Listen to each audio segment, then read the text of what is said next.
Assalamualaikum warahmatullahi wabarakatuh. Perkenalkan, nama saya Nurul Mauna dengan NIM 171422021, kelas 4A Manajemen Pendidikan. Jadi di sini saya akan mempresentasikan hasil dari materi saya yang berjudul Perencanaan dan Pelaksanaan Administrasi Pembangunan. Yang pertama adalah latar belakang. Jadi pembangunan merupakan salah satu upaya yang dilakukan oleh suatu negara untuk meningkatkan kesejahteraan masyarakatnya. Perencanaan dan pelaksanaan administrasi pembangunan menjadi kunci utama dalam mencapai tujuan pembangunan yang berkelanjutan dan inklusif. Namun dalam praktiknya banyak tantangan dan kompleksitas yang dihadapi dalam proses perencanaan dan pelaksanaan administrasi pembangunan. Adapun perencanaan dalam administrasi pembangunan. Yang pertama, hakikat perencanaan pembangunan.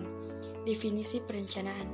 Perencanaan pada dasarnya merupakan cara, teknik atau metode untuk mencapai tujuan yang diinginkan secara tepat, terarah, dan efisien dengan sumber daya yang tersedia.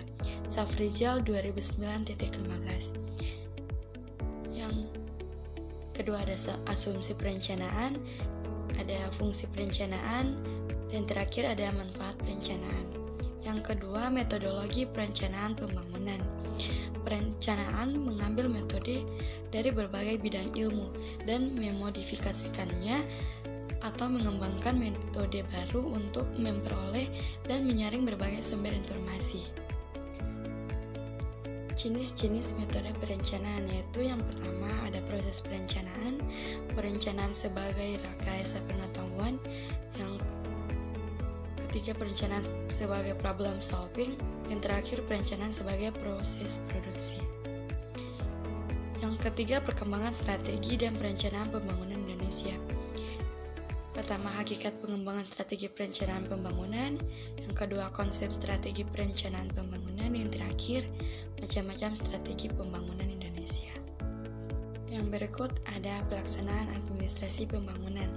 Yang pertama, hakikat fungsi pelaksanaan administrasi pembangunan ada 3, yaitu hakikat pentingnya administrasi, ruang lingkup administrasi pembangunan, dan terakhir fungsi pelaksanaan administrasi pembangunan. Yang kedua, pelaksanaan administrasi pembangunan di Indonesia. Yang pertama ada hakikat pelaksanaan administrasi pembangunan, yang kedua teknis pelaksanaan administrasi pembangunan, dan yang terakhir hubungan aparatur pemerintah dan pelaksana. Dan yang ketiga, peranan aparatur pemerintah dalam pelaksanaan administrasi pembangunan di Indonesia. Yang pertama pengenalan peran dan aparatur, yang kedua bentuk peranan pemerintah, dan terakhir klasifikasi aparatur pemerintah. Adapun peran partisipasi masyarakat, yaitu yang pertama kesukarelaan partisipasi masyarakat. Partisipasi masyarakat dalam pembangunan merupakan kesukarelaan anggota masyarakat untuk melibatkan diri dalam kegiatan pembangunan. Diungkapkan oleh Dusseldorp 1981 bahwa kesukarelaan masyarakat dalam berpartisipasi dapat dibedakan menjadi 5, yaitu partisipasi spontan, partisipasi terinduksi, partisipasi tertekan oleh kebiasaan, partisipasi tertekan oleh alasan sosial ekonomi, dan terakhir partisipasi tertekan oleh peraturan. Yang kedua, tumbuhnya partisipasi masyarakat.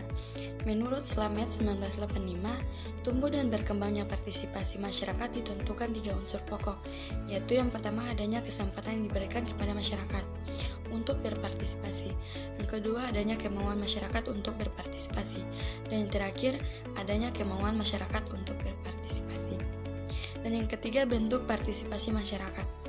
Terkait dengan bentuk partisipasi masyarakat, menurut Yadav dalam UNAPDI 1980 bahwa ada 4 bentuk partisipasi masyarakat dalam perannya, yaitu yang pertama partisipasi dalam pengambilan keputusan, yang kedua partisipasi dalam pelaksanaan pembangunan, yang ketiga partisipasi dalam pemantauan dan evaluasi pembangunan, dan terakhir partisipasi dan pemanfaatan hasil pembangunan.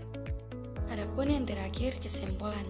Dalam proses perencanaan, identifikasi masalah, analisis situasi, perumusan sasaran, dan penetapan prioritas menjadi kunci untuk merancang kebijakan dan strategi yang tepat tepat sesuai dengan kebutuhan masyarakat.